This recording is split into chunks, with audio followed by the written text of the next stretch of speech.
Today's video, I just want to share you information about student loan here in Canada. What are the requirements and how it works. And what I share you guys is based on my husband experience. Hi everyone again and welcome back to my YouTube channel. My name is Sarah Buyucan. If you are very new to my channel, welcome. And on today's video, I just want to share you information about student loan here in Canada. So the reason why I'm sharing this information, because if the money is the problem, then there's an option for you guys to go to school and continue your education here in Canada. So I'm going to share you the requirements, okay? So in order for you to be qualified for a student loan here in Canada, you need to be a permanent resident or a Canadian citizen. Okay, so if you are an international student, you can be able to apply for a student loan, but you need to apply for a private loans like in a banks. However, international student may not be eligible for a student loan from provincial or federal government, okay? But you can still able to apply for your student loan, but you need to ask help from private agencies like in the banks, okay? So anyway guys, you are new immigrants here in Canada and you want to continue your education. Let's say you are a registered nurse in your back home and you want to continue being a registered nurse here in Canada, but money is the problem, then the option is you go for a student loan. So what are the requirements for a student loan? First thing, you have to choose what school, what institution you want to enroll, and then when you choose that school, you have to make an appointment with them, call them, and they are willing and accept you and they are welcoming you. So when you make the appointments, they welcome you and you go to their school. First thing they have to do is they will introduce their school. They will tour you around in their own school, and if you decided to continue to enroll to that school, to that institution, then you're going to register to them. Okay, so they will ask you, how can you support yourself? Are you going to pay your tuition fees or are you going to apply for a student loan? They will ask you that options, okay? So of course you choose a student loan, right? So if you choose student loans, then they will gather all the informations from you. Okay, they will ask your SIN number, your SIN number, and they're going to ask your driver license. They will ask your income tax assessment, like last year income. And if you are married, they will ask your spouse the income of your spouse last year as well, and her or his SIN number. And they will ask you how many people, if you have children, how many children you have. After they gather all the information, then they will apply your student loan, okay? So once they apply your student loan, you will know after 3 or 4 days. They will let you know how much approval you got, because the approval they will give it to you is based on your family gross income. So when you are applying for a student loan here in Canada, they will give you a grant funding. So the grant funding is a free money from the government. It's a non-payable, okay? So that is very great.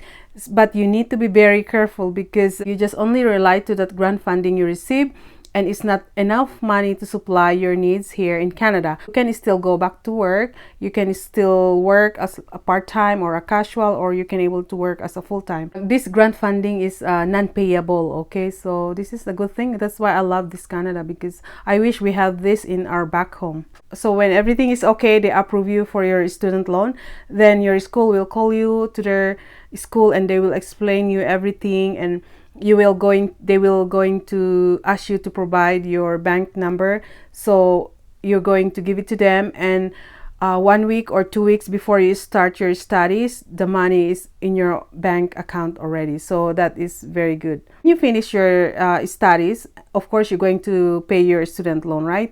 The good news is you don't have to pay right away, right? They will give you a 6 months allowance for that. So just within the 6 months after your studies, then you're going to look for a job, right? So just in case you cannot find job right away within that 6 months, you have to let them know, because they will start to let you pay now for the interest. After 6 months, they will start give you how much amount of money you're going to pay monthly with the interest. So just in case you don't have job within the 6 months, you have to let them know and call them that you cannot able to pay this amount of money. You can able to make an agreement how much you can afford to pay for the meantime, because you don't have like a full-time job. You have a job, might be just only casual or part-time job. So, and they are very okay for that, okay? We immigrants in Canada, so there's always the options if in case we cannot afford to put our children to go to university or college after grade 12,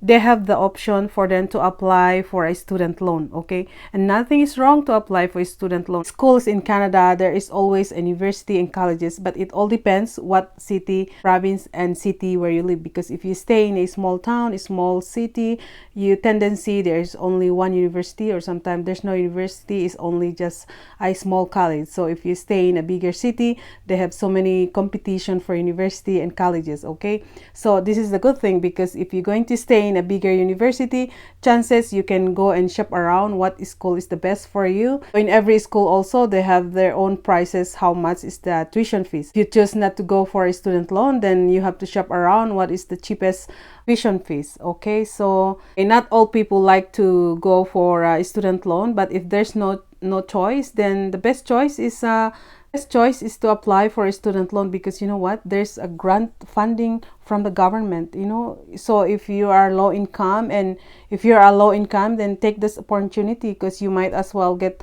more higher grant funding from the government, you know. So sharing this information not just only for outside Canada who is aspiring to come and immigrate here in Canada in the future, but I'm also sharing this information inside us here in Canada. So if you have this chance, because of this time of pandemic, if you lost your job, might as well go to school, right? Government will grant you anyway. They will give you a free money, especially those nannies and caregivers here in Canada. After you got your permanent resident here in Canada, if you choose to study, just apply for a student loan.